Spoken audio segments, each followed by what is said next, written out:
मंगलदायक जय हे भारत भाग्य विधाता। जय हे जय हे जय हे जय जय जय जय हे।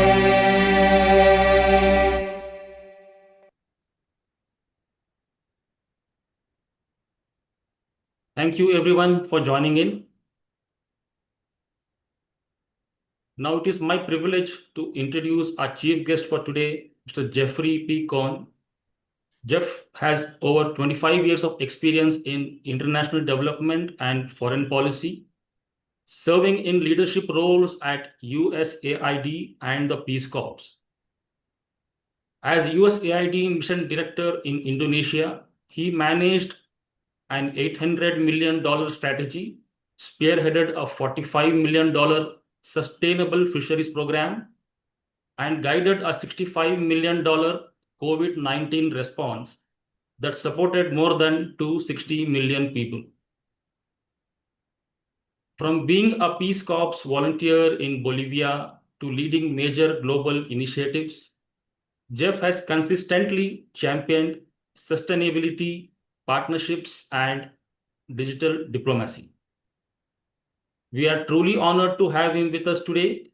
Please join me in welcoming Mr. Jeffrey Cohn to share his opening remarks.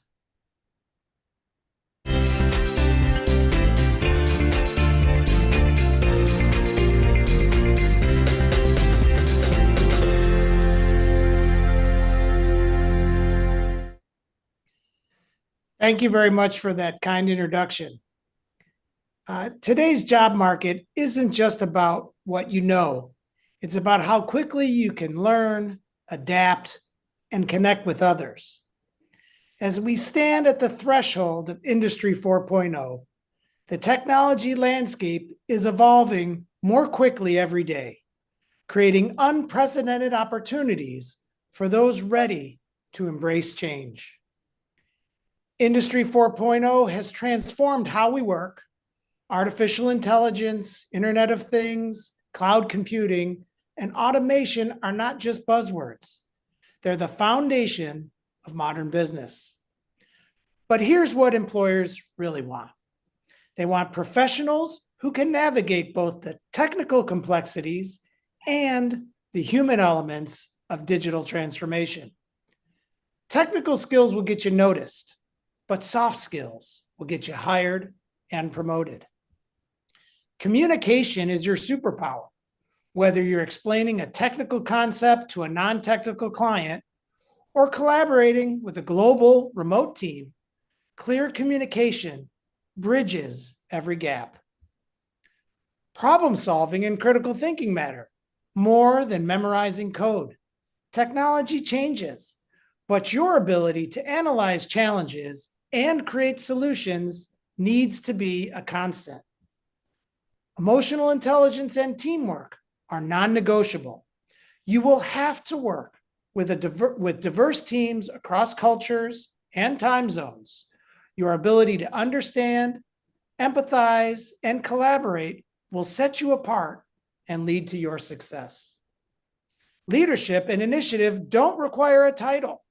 Take ownership of projects, mentor peers, and drive innovation wherever you are. The most successful professionals share one trait. They're perpetual learners. The technology you master today may be obsolete in 3 years, but your willingness to embrace new challenges will never go out of style. Say yes to that unfamiliar project. Volunteer for the emerging initiative.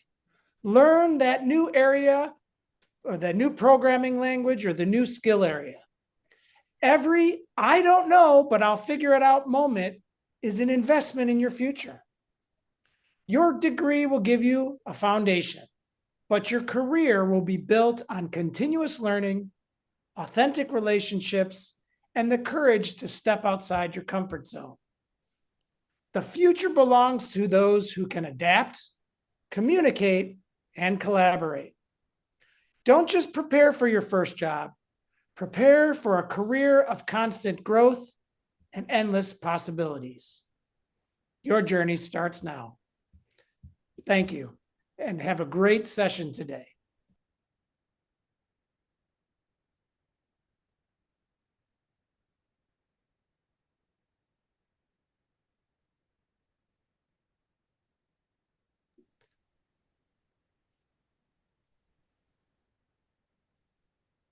Sorry, I was on mute.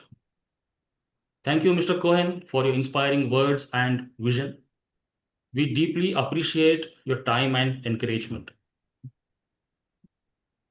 Now it's time for a panel discussion on the theme Job Readiness, Bridging Skills and Employability. We have a truly distinguished panel with us today. Mr. Norbert Uckerl, Program Director at Orbit Future Academy, a pioneer in Industry 4.0 training and green economy initiatives with decades of experience shaping policy, education, and international collaboration. We also have Mr. Sachin V. Gopalan, co-founder and president director of Orbit Future Academy and founder of the Indonesia Economic Forum, a visionary entrepreneur who has built transformative media and education enterprises across ASEAN over the last 25 years. We also have Mr. Abhishek Dey, the Chief Human Resources Officer at EDRA Labs, a globally recognized HR leader with experience at Microsoft, LinkedIn, and Uber, specializing in scaling talent strategies and building high-performance cultures. And to guide this conversation, we have our own leader, Mr. Nalin K. Singh, Managing Director of Cultus Education, as the moderator. With that, I hand over the session to you, Mr. Nalin.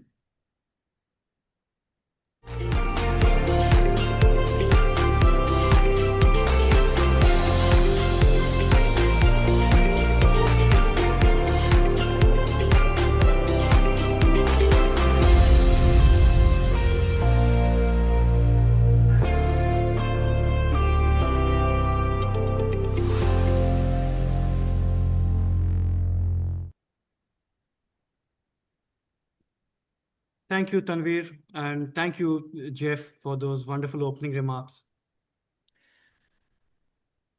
When I meet young people, I have a lot of empathy for the confusion they face. Every time they go out looking for a job, they are told the market is not right. I don't know when the market is really right.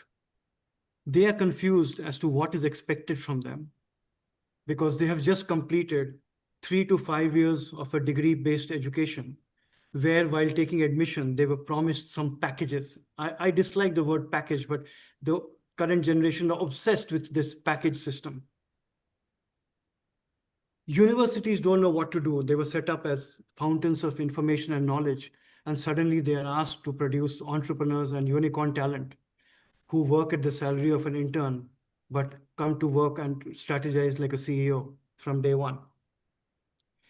An industry has given up all pretense of training youngsters and wants talent fresh out of college that knows the latest technology and is productive from day one.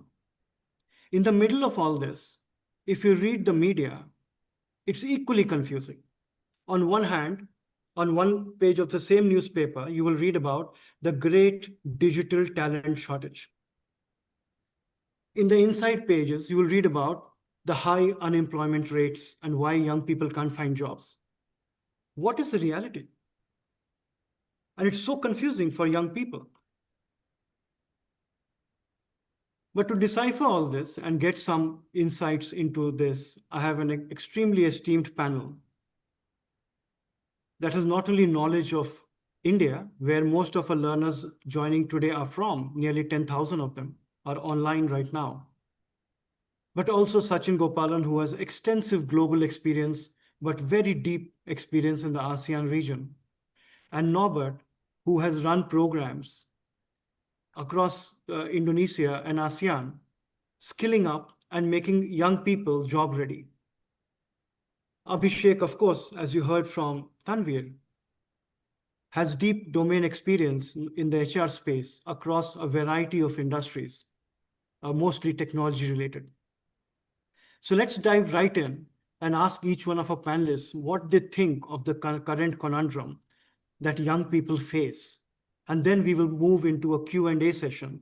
And I will kick this off with going to Abhishek first to get an industry view. Thank you, Lalit, and thank you, Cultus, for having me here. Uh, I've always believed in giving back to the student community, so this is a great opportunity. Um, you're right. The newspapers are not necessarily wrong. I see this every day in terms of shortage of employable talent in the market, and it's not necessarily a challenge which is just on one side of the marketplace, right? It is a tripartite marketplace. You have the students, you obviously have education institutes, and you have the industry. Um, Currently, and I'll probably talk a little bit about the broad gap that we see as industry professionals. Um, a lot of times, the curriculum, especially of government-owned universities, etc., has not necessarily kept pace with what the industry requires in terms of skills that students have. Um, the days, and I still remember, and I'm not that old in the industry, but I still remember when we used to hire at Microsoft, we used to focus on data structures, problem solving algorithms, etc. Things have moved on very quickly from there to machine coding, real world problem solving. The age of the hypothetical puzzle based problem solving at Google, etc., is more or less over. Today, companies are looking for people who can solve real problems. And therein lies the initiative of the student. There's obviously the industry, the university which can impart certain skills, but the initiative of the student in terms of being wanting to learn beyond what's taught in the curriculum, participating in forums like hackathons, etc. And here I'm just talking about tech talent, um, and seeing how they can actually leverage what is available in the industry through live projects, etc., to make themselves job ready. Currently, internships or projects have become like vanity uh, phrases on people's resume. It doesn't really matter whether you've done 10 projects in your engineering. If you've done one and created an impact there and learned something, I think that's the biggest difference that I've seen. From the industry side, I know that a lot of us, especially companies that are building products in Gen AI, etc., are looking at upskilling people as well. So it's not necessarily having the entire onus on the university system, the educational system, or the student. There are boot camps that organizations conduct to impart those skills. However, there is a baseline of skill set which is required, and that's still some way away from where I see it in the industry. Malin, I think you're on mute. So I'll just pick your brain on a couple of points, and I'll do that with each one of the speakers with their Sure. opening remarks. So is there a shift in the industry from a degree-based hiring to a more skill-based hiring? 100%. 100%. And what are you looking for? Problem solving and critical thinking is two things I picked up from you. Problem solving, critical thinking, ability to learn and unlearn. Yeah. I think One those are the interesting top. point that you made about projects is not the number of projects, but the quality of projects. So Industry 4.0 subjects are more practicing sciences, like being a doctor, nurse, or a pilot, right? Nobody's going to give you work unless you've done it before. So when people choose projects, what kind of projects should young learners think about? Should they be collaborative projects? Should they be individual projects? Should they be innovative projects? What should they target? Or should they have a company and an industry in mind and do a project for that? How do they think of what project to do? I know it's a little bit too much to ask of this generation to think maybe 3 years down the line into their career, but that's what they'll have to do. If someone wants to get into, let's say, is in engineering, doesn't like engineering, wants to get into investment banking, you do projects in that, right? There's no point doing a open source project with Google Summer of Code, right? However, if you want to get into tech and you want to solve real world problems, etc., like Google Summer of Code, I mentioned that because that's a gold standard in terms of someone having done meaningful work in open source, and that really is a filter that a lot of recruiters apply to select or not select someone, and that gives you a lot of indication of collaboration across people because it's an open source project. There are multiple people contributing to meeting deadlines, to doing really really high quality work. So yeah, so I think the nature of the project would depend on what the person wants to do, maybe 3 4 years down the line from when they graduate, and then pick a project. Does entrepreneurship on campus count as a project? 100%, 100%. So as a recruiter, you would give weightage to that. Yes, provided what they have, and it doesn't necessarily have to be a successful venture, even if it's failed. Like we talk about Deadpool companies, but what they have learned from it, right? Okay.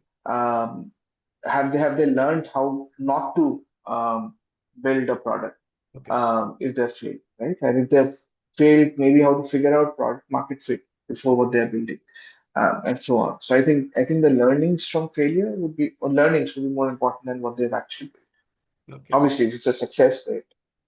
Okay. I'll get back to you, Abhishek. Hold your thoughts. I'm going to move to Sachin now.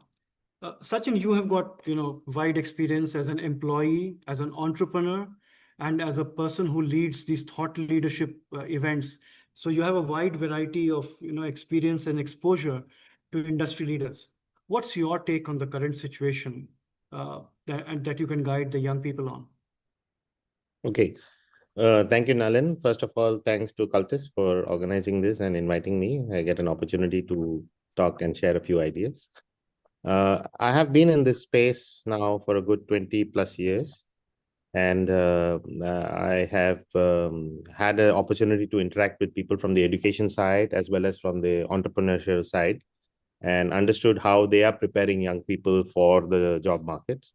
However, I think what I've noticed is, I think the job market, if somebody is a job seeker, let's say you are looking for a job, you just finished either college, or maybe you finished high school, or you may have finished some course, or you may have finished working somewhere else and looking for another job, right? So all of these are job seekers. There are essentially three categories for preparation. And first, let's say you are a job seeker. So you have to understand, where can you get a job today? And if you understand where you can get a job, then your preparation might be different for that. For example, the easiest job that is on a platter is government jobs. And the government employs a large number of people. So in all this, what we talk about in innovation in education and skilling and all may not apply so much there, because the government jobs criteria, the way they recruit is very standard. And usually once you get in, you don't get out, right? Till you retire. So that's a very different approach of, okay, how I prepare for a government job. And many people want to be in civil services, or they want to be in the local government, etc., etc. I think the most secure job today in the market would be the government job. There's no certainty on any of the other jobs. So different approach, I think different mindset, and different people also want to get into that. So that's one part. Then comes the large companies. You want to work for Google, or you want to work for Microsoft, or you want to work for Reliance, or you want to work for any of these large companies. Comes with some job insecurity, because they have to respond to the market conditions. If the market is not doing well, there will be layoffs. If the market is doing extremely well, there will be sudden recruitments where criteria of all this may not even be looked at, right? Because they are in a rush to recruit 2,000 people, 5,000 people, etc. So there the opportunity is also different, and the experience you get is also different, and the requirements they look for tend to be a little bit more generic, not so creative and not so innovative. Like they may not look at exactly, you got this one skilling out that, or you don't have, because they'll say, okay, doesn't matter, let's recruit, we'll skill them up later. Because these large companies have skilling programs, and they, on the job skilling, and they keep up skilling. So that's a different ball game. Then the third one would be SMEs, small and medium enterprises. They are the target, I believe, for all the programs that we are running, because skilling, which is required for one particular skill, or one set of skills, like only digital or only green economy, or there it is relevant, because SMEs want specific skilled people, because they don't have that much flexibility in the kind of jobs that are given out. They want specialists more and more so now. And many of the SMEs are looking at pivots, or they are getting into a new area of business, they need to recruit people with skills which the company at the moment may not have, right? So that's and then there's new startups, brand new startups recruiting people. They like to take a lot of interns, and internship becomes an opportunity for them to assess the people, and people can also assess the company because of the internship program. New startups are, I think, a fantastic source. Of course, the problem is how many new startups do you have today because of, lack of funding, lack of availability. So that's one whole part of job seekers. Then I have understood also the other extreme. The other extreme are people who are job creators. So job creators are, you could be a founder of a business. So I want to be a startup. So it's very fashionable nowadays to be a founder of a startup, right? And there are people who are driven enough, may not be alone. They may be partnering with 3 or 4 other co-founders, and they set up a business. The skills you require there, you need a lot of business skills, much more than you need, because everybody else you can recruit. So you can hire people, and you are therefore a job creator, but you need some certain skills so that you can manage and run the business, right? Or that there's another type of job creator who doesn't start from zero. He becomes a channel partner of somebody else. He can be a dealer, he can be a distributor for somebody else. He can be a reseller, he can be like a partner, business partner. And you're not trying to establish a business. You're working with an established business, but you're setting up a small. So you could be like, a paint seller. I open a hardware shop in a local area and I sell hardware. Paint, I sell, wood and, nuts and bolts and things required for construction, etc. That's a very simple example of people who actually are job creators, because then he will employ 5, 6 people or 10 people, etc. So that is the other extreme. But there is this new in-between category, which I think that is where young people should really learn how they can become a gig worker. So a gig worker actually has skills, but he doesn't work for a company. He works for himself. He is his own boss. And a lot of jobs today are more and more jobs are becoming suitable for, the gig economy. We are looking at people who can be, let's say I'm a designer. If I'm a designer, actually I'm an entrepreneur and I just work for projects. I go on to digital and I find different projects. I finish this, I can do that. Another example is, the motorcycle driver. He's also a gig worker, actually. Technically speaking, he's not employed by the company. They call him a partner. And he has flexibility of time. He can do many things. Somebody drives a car for 4 hours and then he does something else in a shop, etc. The gig workers need skills which are required at the moment, depending on what. Or if you already have a very good skill, I'm a very good designer, I'm a video editor, then I develop that skill so that I'm my own boss. I'm managing myself. I am now employing myself with different projects, different companies. And I think I call that like a singular entrepreneur, right? So I think gig workers are a great target for people to pick up new skills and specific and specified skills, because they can also be employed by a company. Maybe they do a 2-year contract, then they go back to becoming a gig worker. And they have actually, that trend is also liked by the Gen Z. Gen Z doesn't want to work for a company. They want to, be their own boss, have their own time. Sometimes it is not practical, but basically that aspirations are in that direction. So I feel that, gig workers is an opportunity for young people to consider that, okay, what am I good at? Am I good at something? If I have a specific skill, then I should do that. If I don't have any skills, then I can look for generic jobs like, driving a motorcycle, driving a car, work for a logistics company or whatever, right? That's also a job. Though it doesn't use, so it does use skills, as in you must then know how to use Google Maps, GPS, you must know, a different level of skill and drive a car safely, etc. Right? Those are also skills. But the gig workers opportunity, I think, is something that we are probably not having enough programs to promote people to be individual, singular entrepreneurs who are then managing themselves. They are the product and then they have skills and then they need to upgrade their skills. Music industry, digital industry. If you look at even digital e-commerce, for example, right? The large number of people who can just open a shop online and then become a reseller. It's a huge area. Now they need to know how to run that, manage business. They need to how to manage their cash flow. They need so many other skills, right? Business skills. It's not just becoming a digital entrepreneur, opening a shop on the store and then managing the supply chain, but it's also managing the business as a whole, how to get loans, how to use financial products, how do I make myself credit worthy so that I can get working capital loans through the system, blah, blah, blah. So at every level, at a platform level also, there are skills which are required because that's unique to that particular product or that particular company. So this is what I've learned. that basically, like, Nalin says, I like to map out what is the market like. So in my mind, I've kind of mapped out that this is the space. Now, young people can say, okay, you know what? For these kind of jobs, I should go here, or I need to prepare myself this way. For these kind of jobs, I need to prepare myself this way. And there is a little bit of that counseling approach where young people actually, when you are looking for your first job, you really have no idea because you have not experienced that job. We are looking back at our careers and say, oh, I did this, I did that, I did. But for somebody who's starting new, he has no idea what is the career going to unfold over the years, right? So they really have no counseling given to them. They practically take whatever comes to their doorstep. Not everybody has 2 or 3 options for a job. You take the first option you get, right? The minute you take it, you have no other options after that. So the first option you get, how do you make sure that people are able to encounter good first options?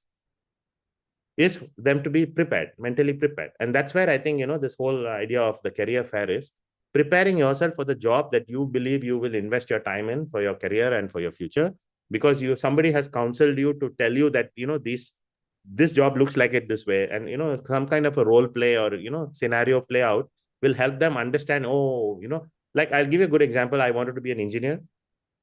When I actually got into engineering, after 3 years, I decided I don't want to be an engineer. If I had had that counseling way back, or what is the life of being an engineer, I probably may have taken different choices. And I think that element is really missing in the education system right now, because nobody bothers to, how do I say, align people in the right direction and put them on the right path. And I think that would be a great service, which can be then bundled on top of skilling and giving them the tools they need so that they can have a better chance or a better shot at those jobs. So our job market today is like, you take the first thing you get, right? Yeah. So that's a challenge which I don't see how that will be solved easily, but some kind of a preparatory program, which I think what Cultus does is fantastic. The readiness of how to be ready for jobs and all these little elements that you built, I think is the perfect program that is the need of the hour today.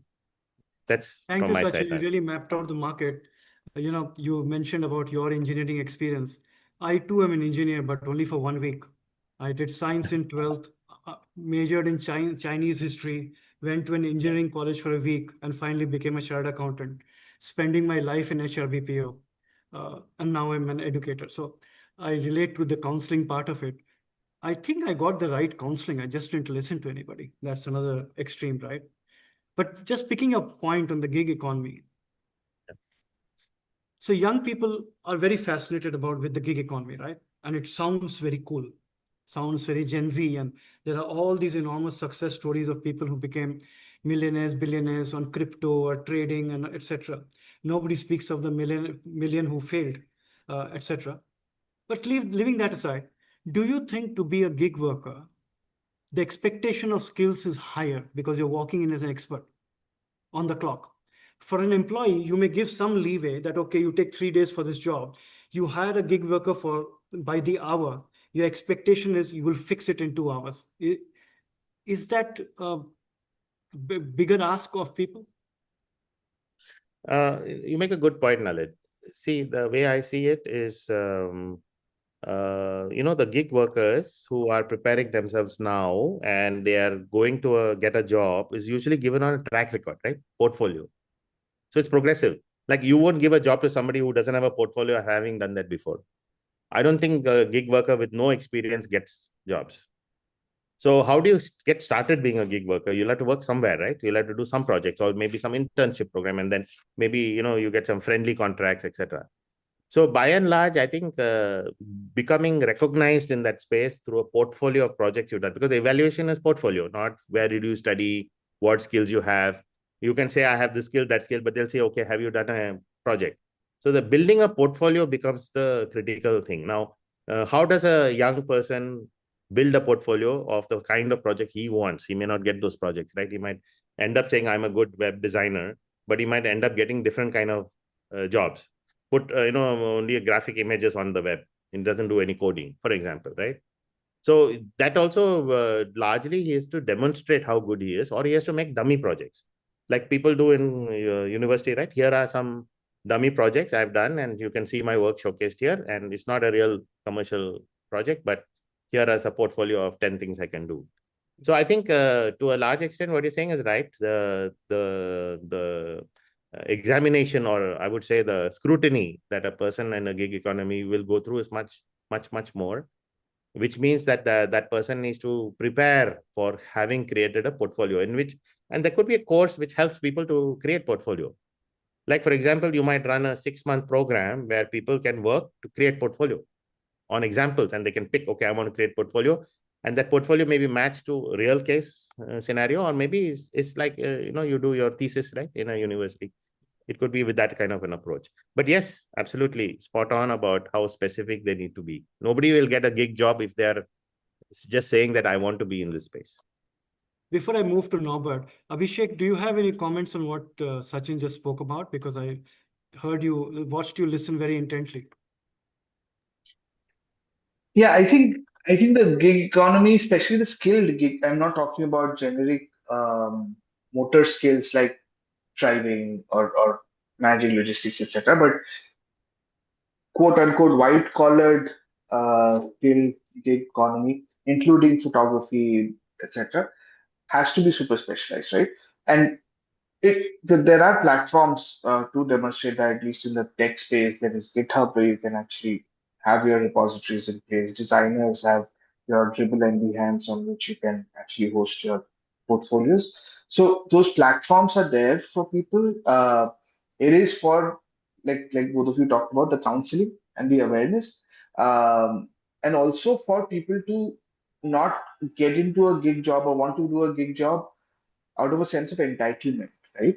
Because it will be hard. Like the other side of a gig job is, I mean, or wanting to get into a gig job is rejections. It's not like you bid for projects. It's not like people just come to you for projects. So you bid for projects. There's a price attached to it. There are platforms that will allow you to do that. So there would be maybe 10, 20 rejections before you land your first gig. And then for someone right out of college to get into a gig job, they should also understand that there are timelines. Yes, you are your own boss, but then there are timelines of deliverables. You cannot necessarily slack off. So I think some of those things will be very important, because those then become your brand calling card for your next gig and so on. So it's not just the repository, but also the goodwill that you build as a gig worker. But we do see quite a bit of that coming to life, even in formal job settings. For some roles, companies are open to gig workers, right? For example, if a company wants to get into, I don't know, understand the mining space, etc., they will be open to hiring gig workers or consultants who are subject matter experts in that space, and those probably would be PhDs in the space, maybe in a university, who would contribute some time with the company consulting them. Okay. Yeah. Thanks for that. I'm going to move to Norbert now. I'm getting questions thick and fast from more than 10,000 people who are logged in. Norbert, you've been running the job readiness program across ASEAN and now launched in India. What is your take on what you've heard and this whole conundrum that young people face? Yeah, thank you, Nalin, and also thank you for the invitation. I think it was never more exciting times in terms of the role of education. Last but not least, because it's a moving target, right? It's a bit ironic when you think about it. Education in the past was always having a fixed body of knowledge and transfer that to the students, and now the body of knowledge is constantly changing. So it's not surprising what Nalin says, that the learners are confusing. And I want to look at it from the students' on the learner's perspective for a moment. I mean, on one hand, they can see they are pampered now from all sides, from the formal education system for organizations like us who try to fill gaps which the formal education and the companies left. The companies are interested in them, always looking and hunting for talents. But the bottom line is the role of a learner has changed completely. Right? In the past, we should not forget a learner only had to make a few decisions. I mean, in extreme cases in my past, some people decided as a young person, I want to become a doctor, and he became a doctor, and he was a doctor for the rest of his life. An extreme case, which also was not true for all of us in the past, but by and large, that was the situation. As a learner, you had to make a few decisions throughout your learning and educational career, and then you arrived at some point, and that was that. This is no longer true, of course, and now a learner has to acquire a much more active role. It's a tough love here because at one hand we say we are trying to help you, but at the same time we have to remind them that they have to be much more active. They have to be the masters of their soul. They have to accept the responsibility in that situations to make constant decisions, not just one or a few in their lifetime, but on the way on in their career, to make constant decisions to redirect what they have thought is true. And that brings me to, because we are talking about soft skills, I mean, the most basic, the most fundamental skill, obviously, is learning itself. But learning was never, I was never taught in school, in university, how do you learn? It was just the soft skills you implicitly acquired, hopefully, in the course of your becoming an adult. But now learning itself has totally changed. Learning is not just learning. Learning is also how to unlearn, how to get rid of beliefs and concepts which are no longer true. And also, when we always say that, but it has huge implications to learn for the rest of your life, to have this beginner mindset until you are old age. I mean, it sounds good, and we also, as the older generation, try to follow that lead. But that means that learning itself has to be made explicit in a learner. He has to understand, how can I improve my learning? What do I do wrong? And this is in our educational system, in our formal education system, was never made explicit. And they have to make it explicit, what we call metacognition, right? You have to get on top of yourself in terms of how do I actually learn and how can I unlearn? And that's a soft skill which is, I would say, if I have to choose three topics, one of the three, and I come shortly to the other two, but this in itself requires a whole different look from all sides on the situation of a learner. We have to be both more tolerant, but also more demanding with regard to their own role. The good news is, with regard to soft skills, apart from that they don't change as much as our body of knowledge. I mean, how to be a good communicator, how to be a good person to self-manage yourself, how do you do all kinds of basic things? That's not changing. Math is always true. Some technical skills are always true. So at the same time, while the education system does not help you, you can build up a stock of these soft skills, and you can trust these skills that they carry you through the rest of your career rather well. So, and talking about the skills is, if I have to, I mean, we in Orbit, we looked at the scenery in the education system, and we never found anything like that which really addresses these job skills on a systematic basis, and then we had to develop it ourselves.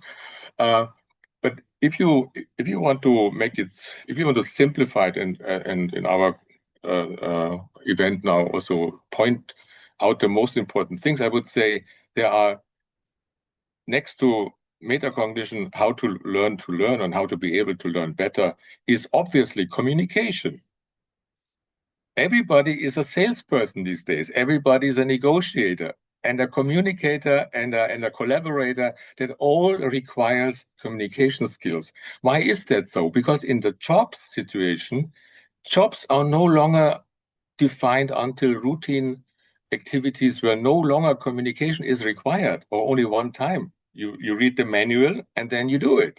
No, in modern workspaces, there is a constant need for identifying solution for a problem, and that is done through negotiations. I negotiate my idea with ideas from somebody else, with my superior. I have to collaborate. I have to be able to listen to people. So this is the communication skills. I have to sell myself, not just in the job interview, but constantly also both internally and towards customers. So communication, and I do not even want to talk about English, which is a big issue in Indonesia, probably not so much in India. I don't know, but that is in itself a topic which was never really addressed in formal communication, formal education again, and B, which is also with us for the rest of our lives. That will not age. That communication skills will only become more important. And the last thing is, because we also haven't mentioned it so far, but I think it's really important, is our relationship to AI. We have to develop a relationship to AI, and that's not so much a soft skill, but as a requirement of our education and learning. Nevertheless, we have to develop relationships with AI, which is partnership and not replacement, right? We have to find ways, and there are ways, I'm pretty sure, where it's not just about automating routine jobs, and I'm all for that. The technology development was always replacing hard, monotonous, stupid work with machine work. But the current fear is often now that AI is even replacing our core human skills. And we will be surprised to find out how of our so-called core human skills often have been also routine cognitive skills, and they can be replaced by AI probably. But that gives us our chance to identify what is left here for us, where we can fill it with our own creativity, innovation, and where we can partner with AI to accelerate it and to magnify that both in our personal lives and in the job situation. So, at the end of the day, nobody, including the four intelligent person of us here, can provide fixed solutions and one for all. But what we can say is we are aware of the situation. We have some solutions which the learner in his more active role is able to choose or to turn down. And I think that's a good start. And that's why I would say at the end of the day, this is, while it is full of challenges, it also creates us with new opportunities. And when I say we, I do not mean we as provider of solutions and of guidance, but as a learner itself. And I regard myself as a learner as much as our students. You're on mute. So a couple of points, and you made some interesting points. The nature of Industry 4.0 content is that you need to be a self-learner, lifelong learner, because unlike mechanical engineering, which has the same textbook for the last 100 years, this changes every 2 weeks. The other thing that you spoke about was communication and English skills. I don't think it is even a matter of debate. If you don't have proficiency, if not command over business English, you're not likely to get good roles. You're not likely to get multinational company roles or have a career of the kind you dream. So that is an absolute must. Recently, I read an article where the #1 skill deficiency pointed out globally was, because of social media, people don't speak to each other. People don't greet each other in a coffee shop. They don't speak in the queues. They don't speak at the airports. Everybody's stuck to the device. So people have become very insular, which amplifies your point about communication skills. But just to be a contrarian, you also said about nobody taught you how to learn.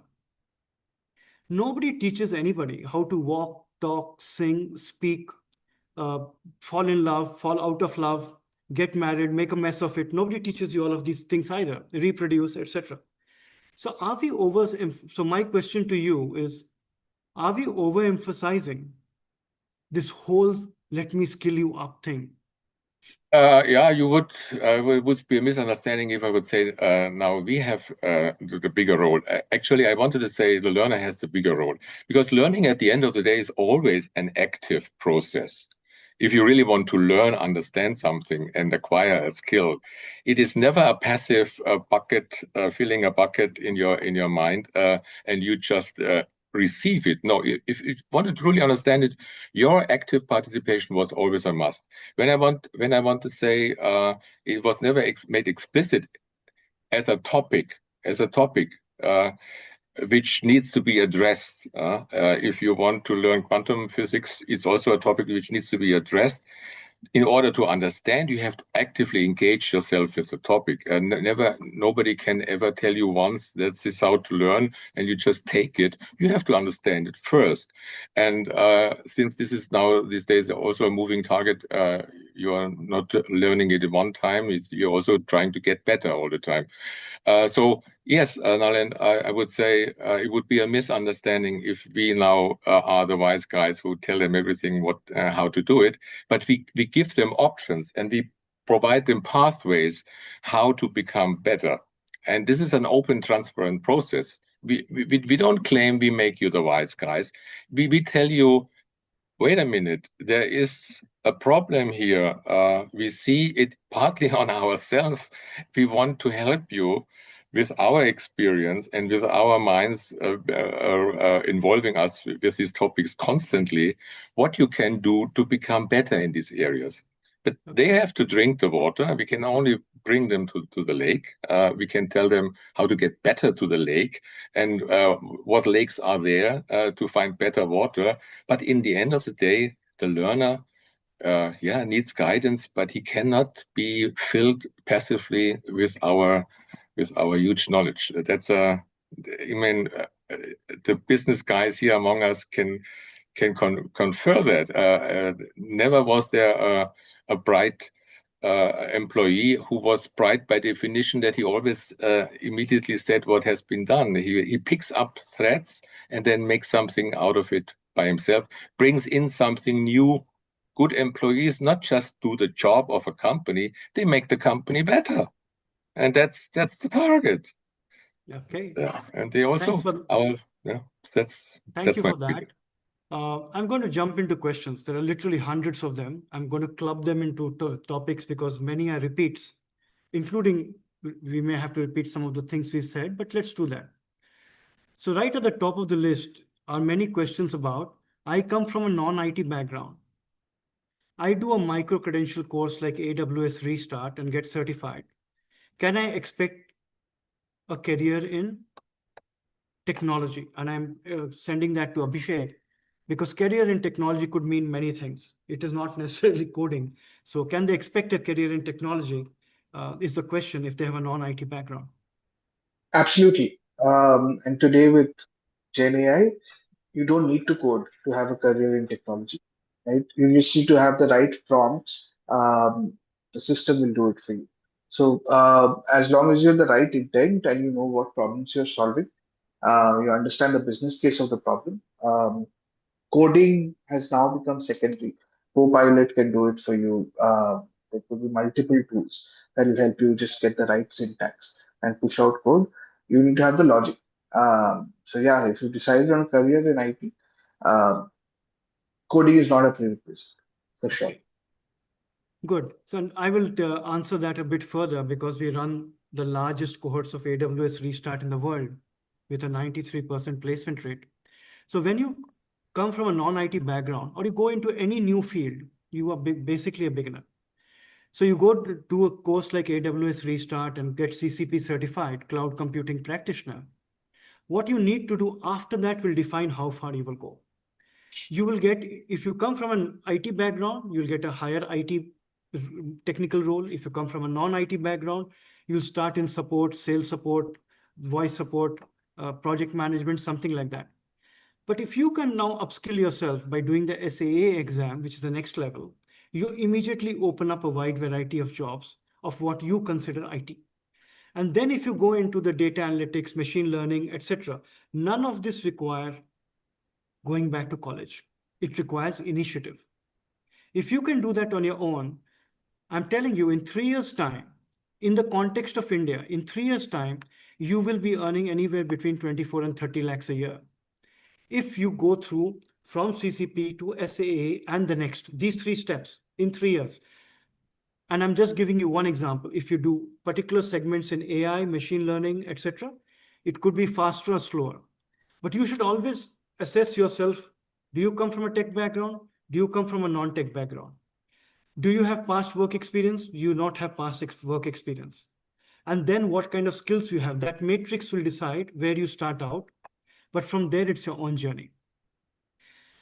The next question, a group of questions, I'm going to go to Sachin for this, is, do soft skills really matter? Now, soft skills are really hard to learn. We all are practicing that for years.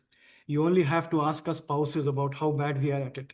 But Sachin, you had a lot of interns, and I've seen you and watched you manage them really effectively.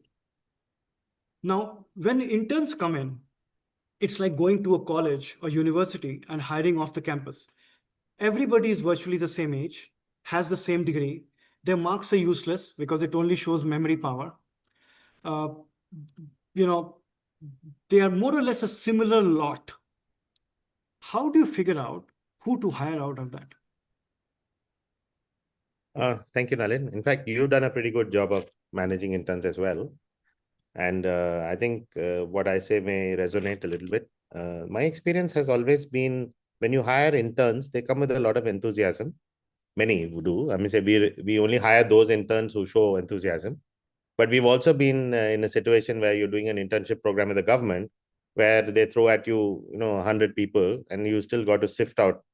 So I think my only way of filtering them is not based on what I think they can do or they think they can do, but they actually throw them into the middle of some programs or some projects and allow them to discover and learn. Maybe there is something they don't know that they themselves can do. Many of these interns are not exposed to a live environment of a real job. I'm talking about internship programs which are real, right? As in, like, there is an outcome. It's not. There are also interns who go and make coffee and just do, support for assistant to somebody, which is a different experience. They also learn different things there.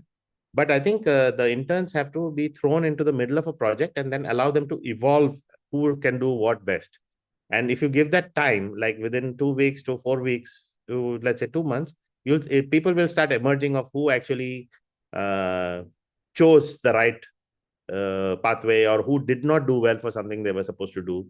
And I think the trick here is to reassign people who are not doing well.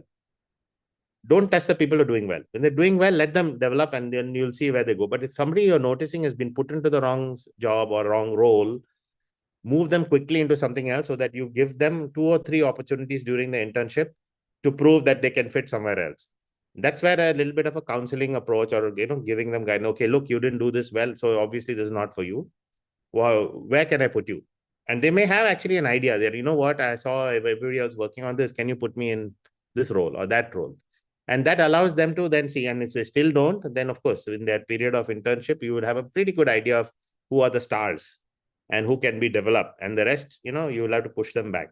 The problem is actually not pushing them back. It's that, okay, you have taken from your interns the top 10, let's say, right?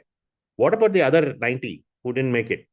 I think the market is there for us to scale up those people who didn't make it. Because the ones who make it, many have natural talent, soft skills can be learned, or you actually come with soft skills because of a family background or where you studied or what, the kind of people that you hang out with. A lot of people come natural soft skills. But I think the issue here is solving those who don't have soft skills.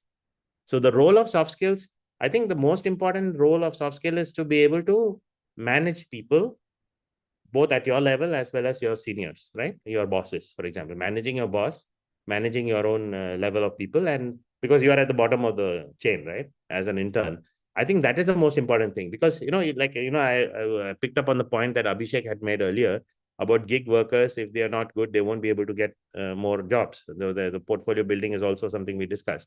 But that is where the factor of account management or client management comes in. So you make 3 or 4 customers happy and they keep giving you more business. You don't need to be always looking for new business on a platform. You may start with the platform, but then if you have developed 4 or 5 good clients who are happy with your work, they're the ones who will keep giving you more jobs and more jobs. So that is, I think, the number one soft skill people must learn, because the same environment exists in your job also. When you are working in a team, your boss will give you more jobs based on which ones you did well. Right. And then you'll get more opportunity as you go along, because he feels, you delivered. Okay, here's one more, here's one more. So, people management, assessing, I think that function relates to many skills. Then you must know how to communicate, you must know English, you must know this, you must know that. So the number one skill that any intern should learn is how to manage and be part of a team, and how be somebody who delivers. Sometimes you have done a good job, but your boss doesn't know. So you need to market yourself also, right? You need to be able to tell people, look, I did a great job. People should know. Then they will be able to recognize it, because it gets lost. When there are 40, 50 interns in a company, who did well will only be the ones who are able to market themselves and let people know that, what, I did this. And so that ability to market yourself, to be able to communicate what you did, and to be making sure people know what I did. And now you have all the tools. You can post on LinkedIn saying that, I got a great opportunity with my boss and I did this. He might see it on LinkedIn rather than, talking directly to you. But requesting that, 15 minutes time with your boss once a week, I need, those are the kind of skills I think people should be guided towards. We did it naturally, Nalin. I'm saying we've all come through our careers and we know we have practiced all of this. But this is not being taught anywhere, right? And I think, how do we teach it to the remaining 90 and not worry about the 10 who know how to do this becomes the key point. A lot of the things that came naturally to one generation seem lost to the next one. One of the most, it's not a fashionable job, but I think if you want to learn, if you take up internships, you must take up front-facing roles. Now, people don't like sales roles anymore. People don't like, door-to-door sales roles anymore. But, guys at the top like us, we value people who have faced the hard knock of door-to-door selling. And one of the best internships you can get, if you can seek it, is to be the assistant of a CEO, personal assistant. People think that title personal assistant and executive assistant is demeaning. You will learn fastest. It's the most, fast-tracked way to learn various functions. But coming to you, Norbert, how do you think employers select from a campus where everybody looks like a homogeneous mass? It's a trial and error partly, and you have your probation period, right? That's not a good strategy, but I think if you ask me what's really happening, that is often happening. They delegate it usually to the staff manager who is in charge with them, and trust them that they have a good way to evaluate people. But they, again, are in a similar situation. They have their short job interview, they read the credentials. It's an intuition which you acquire in the course of your career to get better in doing Does your that job selection. readiness program help employers? I would say it will, provided the learner has actively participated in the job readiness program, has understood the meaning of it for himself, right? It puts you on a track where you are more self-conscious about your strengths and weaknesses. And if a learner expects that once he's doing the job readiness team training, it's done, that would not be good, because that's a wrong understanding of that tool. The tool provides you with providing you a direction and skills how to improve yourself. So, and if that's happening, yeah, of course, I think, and I will say also from our personal experience, because we also had interns, who also did the job readiness program. That shows. They have acquired some self-consciousness and sensitivity and awareness with regard to these necessary skills, which is admirable and which puts them on the right path. Okay. Abhishek, there's a bunch of questions on AI. I'm just going to throw them out and then you can take them in any order or answer cumulatively. So there's one, could you predict the lifespan of AI, or will it be immortal? Will AI replace data analysis? There's a lot of on AI, but this is the theme. This is the theme of the questions. So yeah, I think the entire replacing piece is a theme in general. So I'll probably address that first. Um, Look, I think all of us, more so students, but all of us actually have to make AI our friend. There's no point denying that AI exists and the stuff that it can do. Even things that we talked about today in terms of soft skills, a lot of it, like for example, not conversational skills, but let's say email drafting. It's a major part of business communication. My chat GPT can do it, right? I can read a situation, I can get multiple drafts of a situation and what sort of email can work best. So making AI your friend is important. Secondly, also the awareness that hey, it is not a reflection of your lack of ability that you're using ChatGPT. And I had to spend some time to get around that because there was a time when I had to tell my team members saying that hey, why are you getting uh, creative drafts of ChatGPT, right? Because it was clear that they are not draft. But it can save a bunch of time. Yes, you then make edits to it, use your own judgment. But then the baseline draft, which is 70% of the work, is just done. And there's no harm in just optimizing your work. It's not a reflection on capability, right? So that's the second thing. Third, I think AI is here to stay.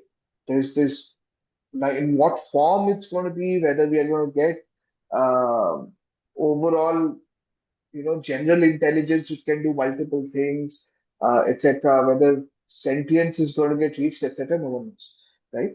But the advancements in AI are moving at a very very fast pace. All of us know of Sophia, the AI bot who's been granted UAE national citizenship, etc. She's the brand ambassador, and if you hear any of the interviews that she's on, it is actually scary, right? Things that AI can do.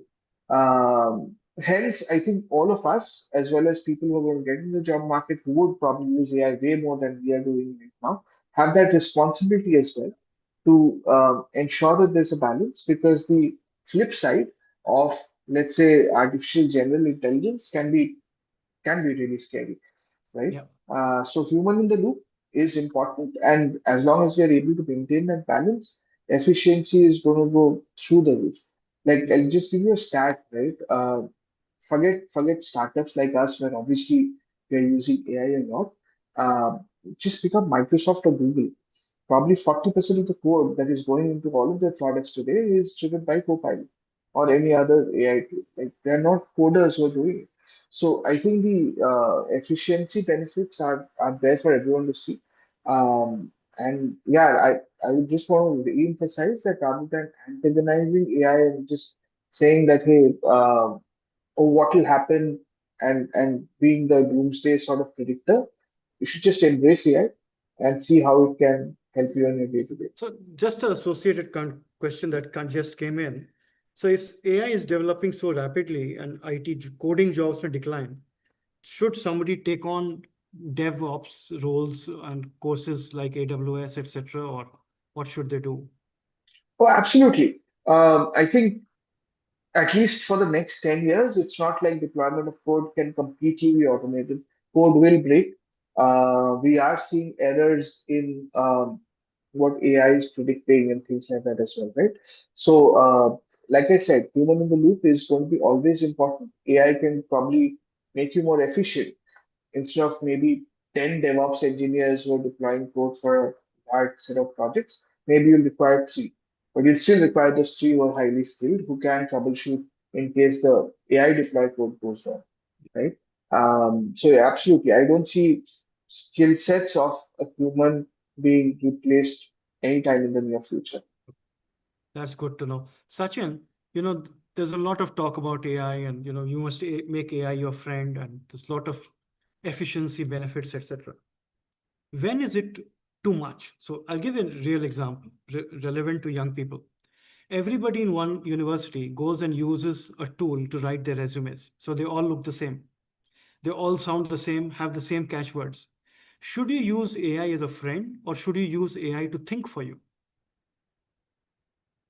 So it depends on the AI apps, no? I'm saying it's very easy to say AI, but what exactly in AI? I'll give you an example. Personal tools to improve your personal productivity, absolutely yes. Like for example, you use Canva for design or for PowerPoints. You use ChatGPT to research out your, double check. Sometimes, okay, the wrong way to use ChatGPT is you copy paste whatever it gives you, but it's a good way to check and double check whether you missed something, and then use that as a advisor, right? It's like your personal assistant telling you that, okay, these are the points, etc., and use that as a reference. Otherwise, you may not be able to ask someone. And other many tools if you're in editing or in photos, etc. So there are a lot of AI apps which will increase personal productivity. And I think that personal productivity it can't replace you, because it still needs you. It's only empowering you to be better. So when people say that, oh, those roles will go away, no, actually it's just making me better at what I do, and somebody else who learns these tools. It's like now you have Microsoft Excel and Word. It's no different, right? It's just better tools, much faster, makes me a superhuman. Like suddenly my boss will look at me and say, wow, you can do this in like one day. Yeah, you are, because you have tools and AI, while the other guy will take 1 week, right? So in a way, those kind of productivity tools, you have no choice. You have to learn, because otherwise you won't be competitive for your job in your own company or even with other clients. But where does AI? So application of AI in businesses may get jobs out of the way, because they don't need you anymore, because they have some AI, generative AI, that is taking on that role, and therefore you're not required. I'll give you a lot of examples. In the banking sector, they have credit risk rating. So when somebody applies for a loan to the bank, they have to submit a lot of documents, their bank statements, and then if there is a collateral, then they have to submit collateral of the property or this or that, etc. There are some 10-15 documents that have to be submitted for your KYC, right? And then also for the credit risk rating has to be done. Typically, a manual process is, if you apply today, you'll get a loan clearance in 10 to 12 days. When that bank has an AI tool, and it uses the AI tool, the bank loan officer is still there, yeah, because somebody has to still take all the documents and acknowledge to the customer that, yes, I've got your documents, and they upload it through a system. And then the AI system analyzes everything. In 20 minutes, you get an answer that this person can be or not be given a loan, and if so, how much. Now, the next level of that is, okay, you don't need the bank officer, the customer himself can upload. So the customer goes to a website, uploads all my documents, which is also happening now. They don't need the bank officer in between. And then the AI system will then come back, say that, okay, you can be approved of a loan of so much, so much, so much. And that is completely automated. Now, that's getting rid of a lot of people. So those kind of AI applications will create the job loss for sure. But what can that banking officer do in between? He has to be reskilled into something else, because that function is no longer required, right? Because the system takes it over. And that system being AI, it learns from it just improves, and it just makes the system better with the machine learning behind it, etc. And over a period of time, all these jobs will go away. There won't be any of these jobs. So banking sector will get dramatically transformed. And you can probably think of having a digital AI bank, which normally has 2,000 employees. Maybe only have 100 now, because everything is automated and processed, and that's reality. So many of these kind of sectors will get massively transformed. But any of the sectors which has got soft touch points, right? Like you can't, like food, you can't digitize food beyond just moving it from A to B. Yeah. But the production of food and, how to select the right quality of tomatoes and put out there, largely, there are AI tools, but it's not to a level where it can really make that kind of decision. Human intervention is required. So Well, to cut a long story, I want to add something. What Sachin said. When the people upload the documents, of course, AI could also have faked the documents. So it's a rat race in so far. But by and large, the good guys always have the better resources than the bad guys. So until now, technology is on balance always a good thing, even though it is also, of course, always used also for bad things. So and that it is scary, everybody understands, because nobody of us knows exactly where we are heading for. But there's also reason for being principally optimistic, because so far as I said, the resources of the good guys are always bigger, so far have always been bigger by and large than those of the bad guys. And AI is used, especially in the banking, as Sachin said, both in terms of preventing fraud from trying to have new kinds of fraud. So it's interesting, but I'm optimistic by and large. It's a good thing. But Norbert, the entire core of AI solutions in banking today is for fraud detection, because fraud detection is the two types, document fraud, which it can detect not because of looking at the document, but looking at the pattern. Bank directors have been victims of fakes, where people presented themselves as a person and asked for loans, which they were not be the case, and then they got $25 million. So this is also happening. AI is also used for that kind of things. That's what I just mentioned. But by and large, as I said, it's a good thing. It's progress overall. I think, yeah, true. But I think that's a continuous learning process where the technology players are finding ways to, like, for example, exactly what you talked, the deepfake videos. They have detection systems already in place for detecting deepfake videos. So it's a continuous process. I mean, say, the rogue elements will always be one step ahead in technology, and then the others are playing catch up, right? And that's happening. This cybersecurity issue has been going on for years. We are saying AI has taken it to a new dimension. But that's exactly, you have to look at what is the percentage of people in that space versus the vast majority of people who are not doing any fraud. So in the context of technology being useful for people, I would say it's 98% is being done the right way. There is this 2% that they worry out. Cybersecurity initiatives are finding ways to take care of that.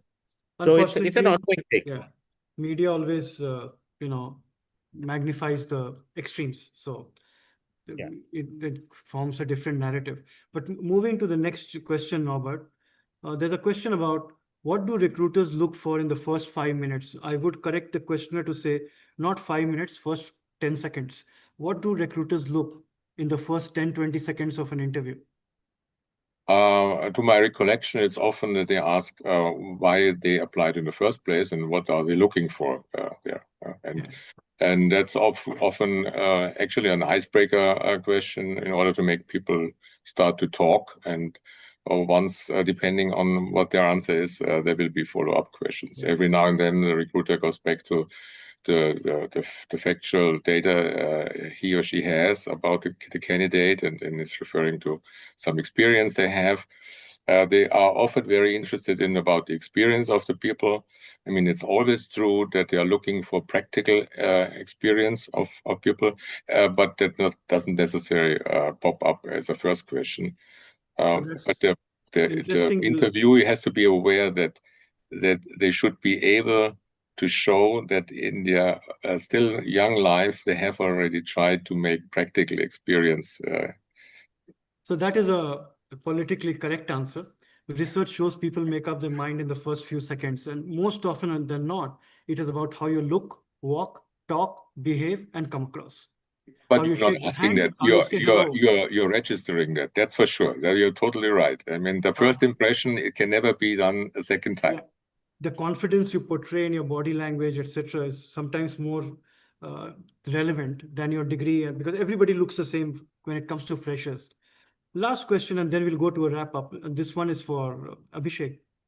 When I go to universities, I've been to hundreds across, India has this unique phenomena where students are asked about what package will I get.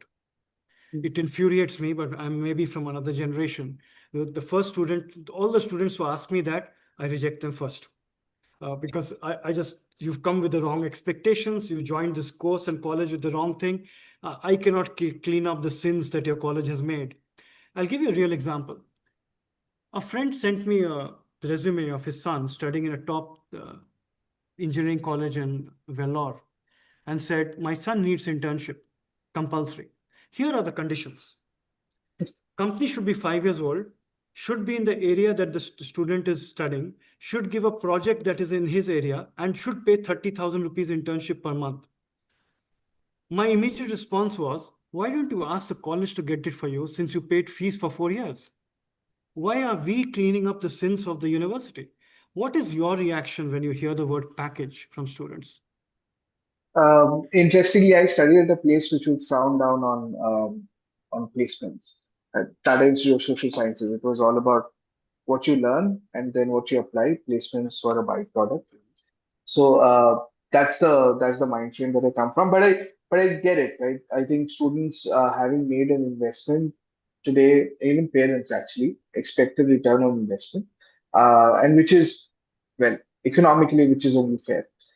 However, I think that expectation should be moderated by reality of skills that someone brings to the table, value that someone's going to add on the job, and then figure what what that amount should be, right?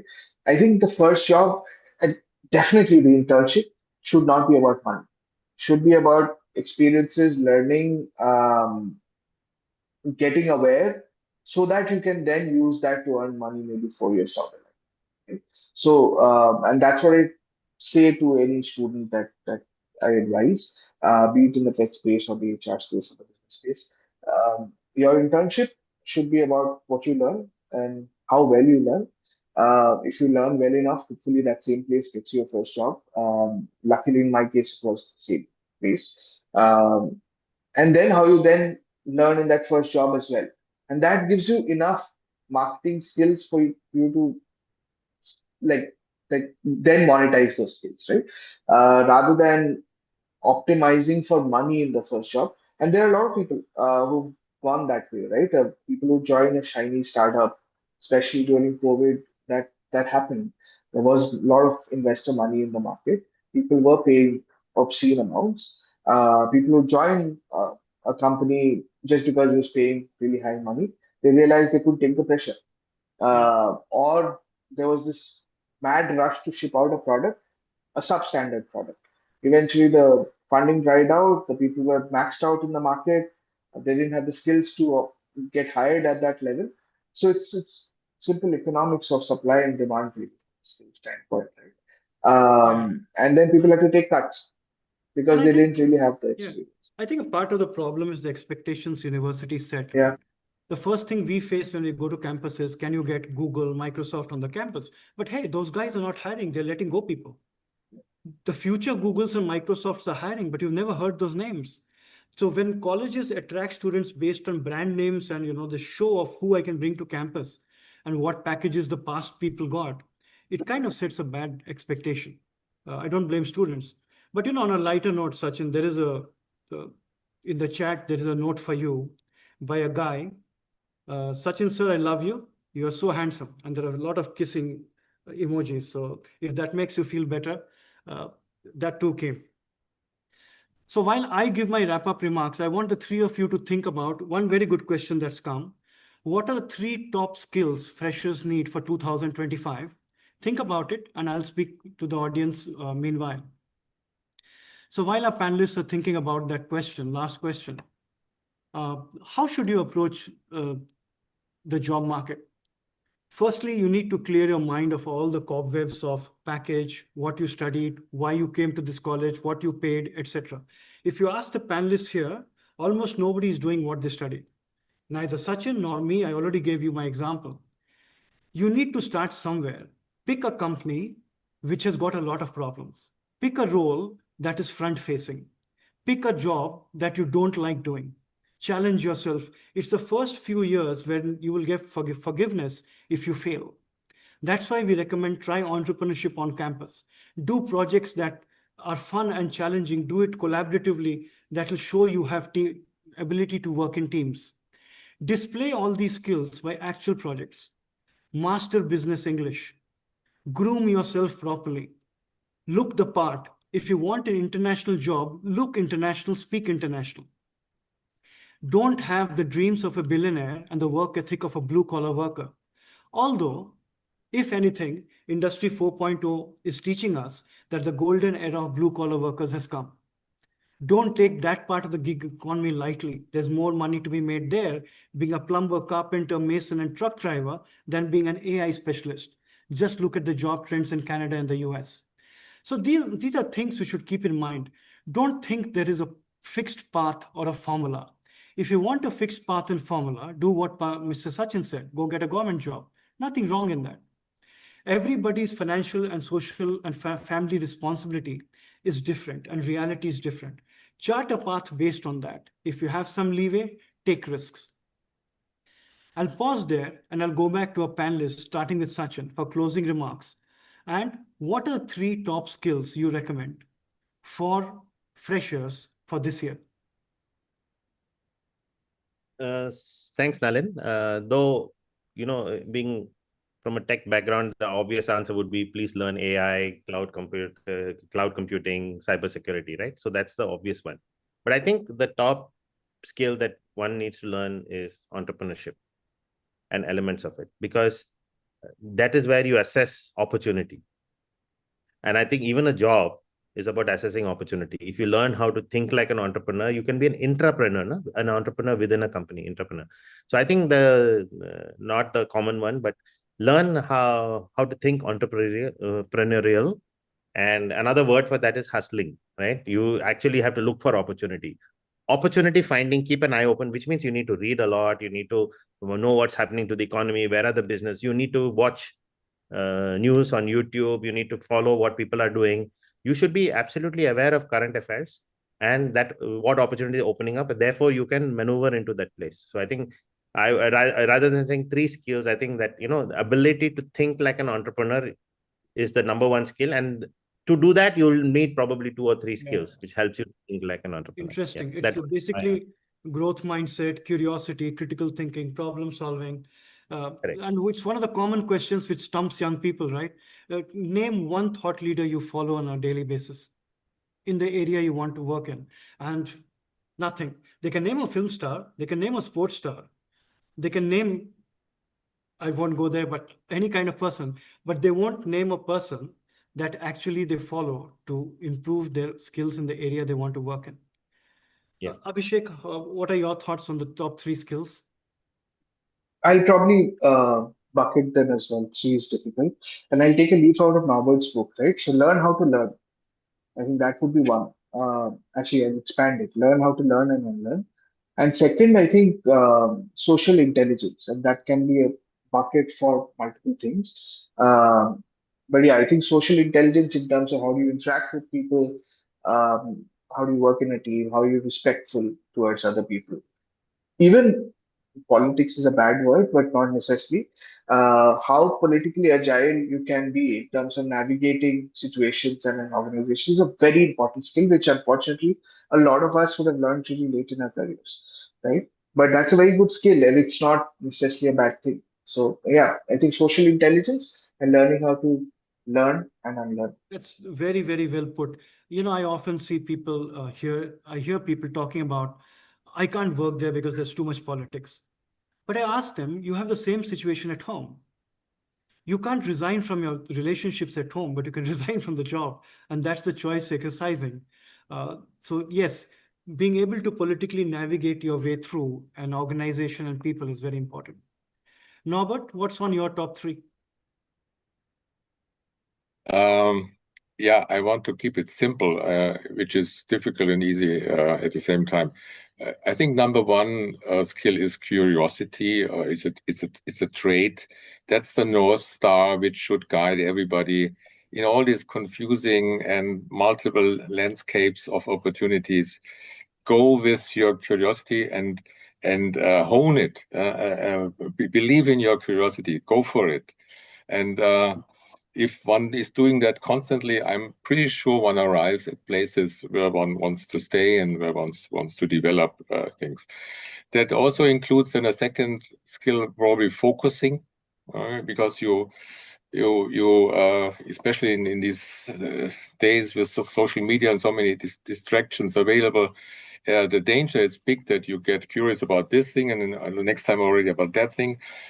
Being able to focus and to prioritize and then shut you up from other things seems to be, for me, a skill which is getting more and more important because distinguishing the signal from all the noises which are out there is really difficult for everybody. And last but not least, by a new learner.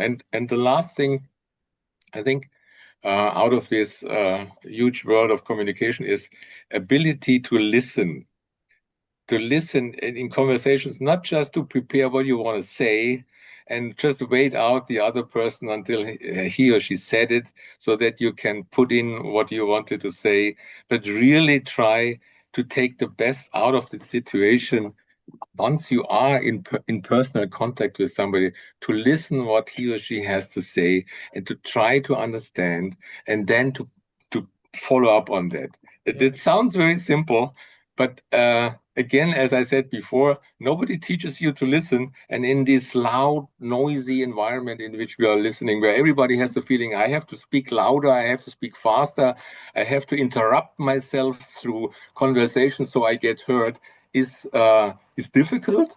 But I would also say it's very valuable if you hone that skill, because that brings you actually in touch with new ideas and with things which you haven't thought of. That's what my take. True. And part of it is also cultural, how people are brought up. So you'll find, for example, we are talking about India. Indians are not great listeners because we sit in classrooms of 60 to 80.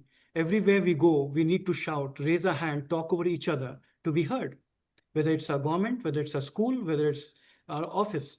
So you'll find a cultural difference as well. The other point you made about focus is very important. I rated that as the #1 skill for young people in my book, Ferocity on Future Skills, which is indistractability. Can you take a task and focus on it without looking at your phone, without getting distracted, and take it to completion? So difficult in today's world. I don't envy the young people because there are so many distractions, but indistractability. So if I was to just summarize all the skills you spoke about, and they are really very important. One was curiosity, entrepreneurial growth mindset. The other was being able to navigate politically, social intelligence that probably brings in all the soft skills into it as to how you come across. And again, Norbert brought up curiosity, indistractability.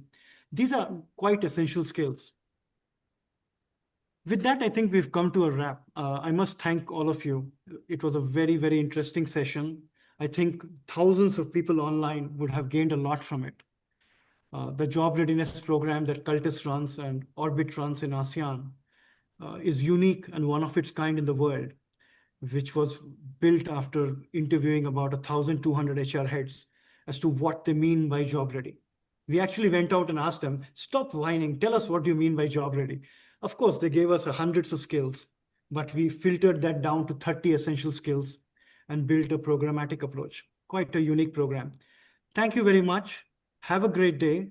And you can log off now, and I'll hand it back to the host, Tanvir. Thank you very much. Have a nice day. Thank you. Thank you. Thank you to our panelists for such insightful discussions.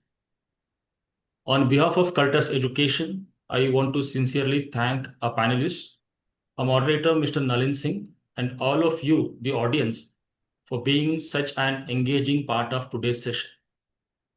Thank you, Mr. Nalin, for those powerful closing thoughts. Now, before we end, here's truly something exciting. On 6th November 2025, we will be hosting a job fair where employers will be coming to meet you. So complete your job readiness program and be prepared to showcase your skills directly to the recruiters. This is your chance to connect, impress, and launch your career. Remember these lines. Mark your calendars for 6th November, the Cultus Job Fair. Your skills, your future, showcase them directly to the employers. Thank you once again for joining us today. Wishing you all the best in your career journey, and see you at the job fair.